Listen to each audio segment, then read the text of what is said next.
자, 여러분 안녕하세요. 오늘은요, 다발성 골수종의 진단 기준에 대해서 말씀드리도록 하겠습니다. 모든 어떤 병을 제대로 이제 치료하려고 그러면은 이 병이라는 걸 제대로 알아야 됩니다. 이제 그게 이제 바로 진단이 되는 거죠. 그래야지 이제 그거에 맞춰서 치료를 할 수 있으니까요.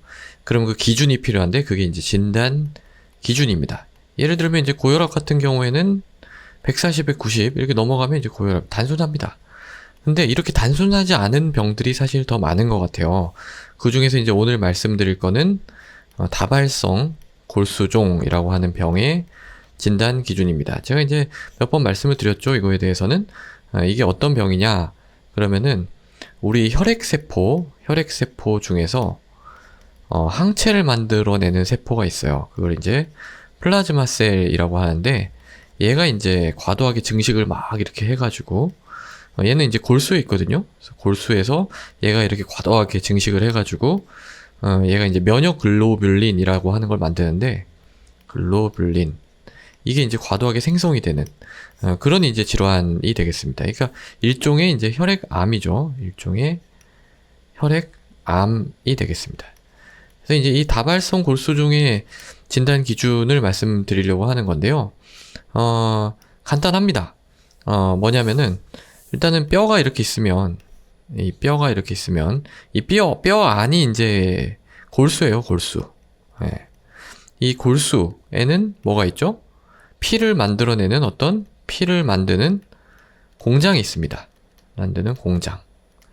근데 이 공장을 이렇게 검사를 해가지고 이 골수에서 쭉 뽑아보면은 뭐 여러 공장이 있을 거 아니에요? 적혈구도 만들어야 되고, 백혈구도 만들어야 되고, 여러 이제 공장에 이제 여러 이제 그 노동자들이 쭉 뽑혀져 나오겠죠? 그런데 이게 뽑아봤더니 이 플라즈마 셀이 너무 많은 거야. 그 너무 많다는 게 10% 이상이거든요? 10% 이상의 플라즈마 셀. 그럼 너무 많은 거거든요? 얘는 사실 얼마 안 됩니다. 근데 이렇게 막 10명 중에 1명이 이 플라즈마 셀이야. 이러면은 이거는 뭔가 이상이 있다. 이렇게 이제 생각이 되는 거예요. 그래서 골수 검사를 했을 때 플라즈마 이 셀이 10% 이상인 경우이면서 이 다발성 골수종으로 인한 어떤 이상 결과들이 이제 나오면은 그게 이제 이 다발성 골수종으로 진단이 되는 거거든요. 그러니까 일단은 이 소스가 있어야 되고 이 소스가 뭔가 이상한 행동을 한다라는 거를 이제 보여줘야 되는데 이 이상한 행동이라는 게 이제 여러 가지가 있습니다. 뭐가 있냐면 얘가 이제 이 골수 안에서 막 증식하다 보면 뼈를 좀 파먹게 되거든요.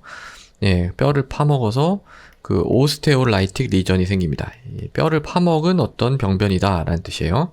그래서 요게 있고 그 다음에 이 뼈를 파먹어서 이렇게 병변이 생기니까 이 뼈 안에 있던 칼슘이 빠져나가거든요. 피 쪽으로. 그래서 이제 그 혈액 속에서의 칼슘이 증가하게 됩니다. 늘어나게 되는 거죠. 그걸 이제 우리가 하이퍼칼세미아가 되는 거고 그러면서 이제 칼슘이 늘어나게 되니까 뭔가 이 콩팥이 부담이 돼서 콩팥병이 생깁니다. 그게 이제 리날 인서피션시. 물론 뭐 칼슘만 늘어나서 그런 건 아닙니다. 다른 것도 있는데 어쨌든 콩팥병이 생기고 그 다음에 이 골수에는 다양한 공장들이 있는데 얘가 이제 이 공장을 많이 차지하다 보니까 이 적혈구 다른 공장들이 좀 작동을 잘 못해요. 그래서 빈혈이 잘 생깁니다. 빈혈, 아네미아. 그래서 이제 우리가 이걸 뭐라고 부르냐면은 크랩이라고 불러요. 크랩.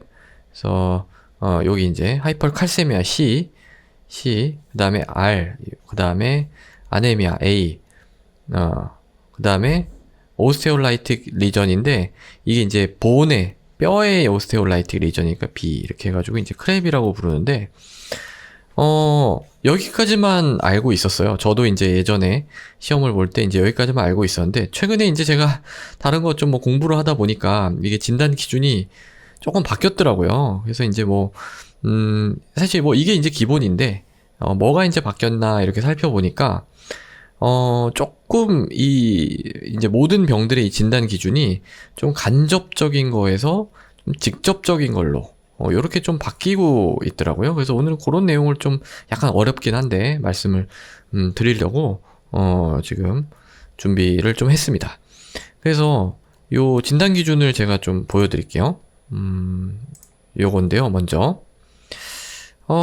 그래서 보시게 되면 아까 얘기했던 거에다가 이제 플러스 된 게 있는 거거든요. 그래서 그 아까 얘기했던 거 먼저 보시면 그 멀티플 마이엘로마, 즉 다발성 골수종의 진단은 어떻게 하느냐? 본메로의 그 플라즈마 세포 10% 이상, 이거 아까 얘기한 거죠. 또는 이제 10%가 안 되더라도 이 플라즈마 사이토마, 그러니까 막 그 플라즈마 셀이 모여가지고 막 이렇게 아예 그냥 종괴처럼 형성된 게 턱 하고 보였어. 그러면 그냥 진단이 되는 거죠. 이거는 누가 뭐랄 것도 없이. 거기에다가 이제 그 마이엘로마 디파이닝 이벤트, 그러니까 이 골수종으로 인해서 생기는 어떤 결과들이 보이면은 진단이 된다 해서 아까 제가 크랩 말씀드렸죠. 하이퍼카세미아, 그다음에 리날 인서피션시, 그러니까 콩팥 기능의 이상, 그리고 빈혈, 그리고 뼈의 어떤 오스테올라이틱 리전, 뼈가 이제 녹아서 생기는 병변들, 요 네 가지를 말씀드렸는데 요게 하나 더 추가가 됐어요. Any one or more of the following biomarkers of malignancy. 그러니까 뭔가 다른 증거를 얘기를 하고 있는 건데, 이걸 이제 살펴보면은 어떤 거냐면은 이 클로날 본 메로 아까 제가 10% 이상이고 그 다음에 이제 요 네 가지 중에 뭐가 있으면은 이게 이제 다발성 골수종으로 진단이 된다라고 말씀을 드렸잖아요. 근데 이 꼭 네 가지가 없어도 이걸 그냥 골수에서 쭉 뽑아서 검사를 해봤더니 10%를 넘는 그 정도를 벗어나서 뭐 60% 이상을 넘어. 그러면은 이건 그냥 다발성 골수종이다, 이런 게 꼭 없어도 그런 뜻입니다. 그러니까 뭐 이 골수에 이런 이상한 애들이 막 있어요. 이상한 애들이 이렇게 있어요. 그러면은 이 이상한 애들이 한 뭐 10% 또는 뭐 15% 이렇게 있을 때는 다른 조건이 필요해. 얘가 정말 이상하다라는 거를 이제 증명할 이런 조건들이 필요한데, 얘가 보니까 막 60%, 막 거의 다 대부분이 다 얘야. 그러면은 얘가 꼭 뭐 이상한 행동을 하지 않더라도 그냥 이거는 치료해야 된다, 이렇게 그냥 해버리는 겁니다. 예. 그래서 조금 더 이 기준이 이렇게 좀 들어왔고요. 그 다음에 이제 serum free light chain ratio라는 게 있는데, 이게 이제 뭐냐 그러면은 어떤 항체를 만드는 그런 단백질 중에서 이제 경쇄가 있고 연쇄가 있습니다. 경쇄가 있고 연쇄가 있는데, 그림을 보시면 요 그림이에요. 그래서 보시면 이게 이제 항체거든요. 얘가 이제 그 플라즈마 셀이 만들어내는 항체입니다. 병균에 맞서 싸우는. 그러면은 이 항체가 이렇게 생겼는데, 요게 이제 중쇄고요. 요만큼이 중쇄고, 여기 있죠. 여기 하나, 요런 게 이제 라이트 체인이라 그래가지고 이게 경쇄입니다. 경쇄. 예. 이 경쇄의 타입에는 뭐 카파가 있고, 그 람다 타입이 있고, 이렇게 이제 돼 있는데, 요런 애들이 이제 많이 만들어지는 거예요. 그래서 막 돌아다니게 되는 거예요. 근데 정상적으로는 우리 얘네들이 이제 같이 보통 만들어지기 때문에 얘네만 많이 만들어지는 그런 현상은 잘 쉽게 일어나지가 않습니다. 근데 이 지금 얘기하고 있는 다발성 골수종 같은 거는 얘가 이제 미쳐가지고 한 조상으로부터 비롯된 이런 그 형질세포, 플라즈마 셀이 미쳐가지고 막 만드는 거기 때문에 이런 애들이 막 많이 만들어질 수가 있어요. 얘가 많이 만들어질 수도 있고, 얘가 많이 만들어질 수도 있고. 그러면은 이런 걸 측정을 하자는 거죠, 이런 걸. 그래가지고 이 카파 대 람다를 측정해서 이게 파파가 막 100배 이상, 람다보다. 이렇게 되거나, 아니면은 람다가 반대로 100배 이상 되거나, 이런 식으로 되면은 이거는 뭐 누가 봐도 명백하게 이상이 있는 그런 파인딩이죠. 그래서 이런 경우에도 그냥 다발성 골수종으로 진단을 하자. 아까 10% 넘는 것만 만족하면. 그렇게 이제 얘기가 돼 있고요. 그 다음에 이제 MRI를 마지막에 이제 얘기가 된 건 뭐냐면은 이제 다시 그걸로 좀 돌아가 볼게요. 다시 아까 요걸로 돌아가 보면 마지막에 이제 있는 게 뭐냐면은 MRI 검사를 해가지고 한 개보다 더 많은, 그러니까 2개 이상의 어떤 병변이 관찰돼야 된다라는 거를, 아까는 그 제가 오스테올라이틱 리전 얘기할 때는 이건 CT나 그냥 엑스레이, PET-CT가 들어갔었죠. 근데 MRI가 많이 사용이 되면서 이게 이렇게 들어갔습니다. 그래서 이걸 보고 제가 좀 느낀 점은, 물론 제가 이게 전문가가 아니기 때문에 이게 계속 전문가들 사이에서 이미 얘기가 되고 있었던 거였고, 제가 최근에 발견한 걸 수도 있습니다. 근데 어쨌든 간에 이런 걸 보는 제 입장에서는 이제 어떤 생각이 드느냐. 이제 웬만한 병원에서는, 이거 진단하기가 좀 어려울 수도 있겠구나. 왜냐면은 이제, 이거 MRI 같은 경우에는 MRI가 있어야 찍을 수 있는 거잖아요. 그러니까 있어야. 이게 없는데 이걸 어떻게 검사를 하겠어요. 그리고 이제 요거 같은 경우에도 프리라이트, 아까 경수에 말씀드린 거, 이거 검사를 할 수 있어야 이제, 이게 되겠죠. 그러니까, 예를 들어서, 이제, 이런 것들은 다 할 수 있는데, 이 경수에, 요거 검사가 안 되면은 좀 찝찝한 거죠. 검사를 안 했으니까. 이걸 갖다가 확실하게 이제, 얘기를 할 수 있는지, 이게 좀 찝찝한 거죠. 그래서 이제 최근 경향이 다 이렇습니다. 그러니까 진단 기준이라는 게 조금씩 더 정밀해지고 있어요. 그러니까 병의 원리를 조금씩 우리가 생물학적으로, 유전학적으로 막, 이런 게 이제 워낙 발전을 하다 보니까, 병의 원리를 더 잘 알게 되면서 그 원리에 직접적으로 좀 맞닿아 있는 그런 소견들, 그런 걸 이제 더 중요하게 보게 되는 거죠. 그러다 보니까 이제 일반적으로는 하기 힘든 이런 검사가 점점 더 포함이 되고 있다. 근데 이런 게 이제 좀 추세인 것 같은데요. 앞으로도 아마 계속 그렇겠죠. 기술은 계속 발전을 할 테고 우리는 점점 병에 대해서 많이 알아갈 테니까는요. 근데 그러다 보니까 이제 작은 병원에서 할 수 있는 일들은 좀 계속 줄어들고 큰 병원에서만 할 수 있는 일들이 점점 많아진다라는 거죠.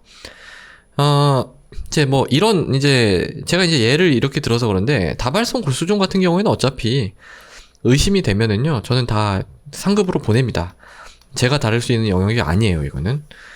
그래서 이제 보내드리는데, 다른 병들, 예를 들어 고혈압이라든지, 지금 고혈압 혈압만 높으면 다 진단을 하잖아요. 근데 이제 나중에 고혈압을 진단하는데도 MRI가 필요하다. 이럴 가능성 거의 없는데, 어쨌든 MRI가 필요하다든지, 되게 어려운 뭔가 피검사를 해서 무슨 바이오마커를 측정해 이런다든지, 이러면 이제 점점 얘기가 복잡해지는 거죠. 비용도 많이 들게 되고.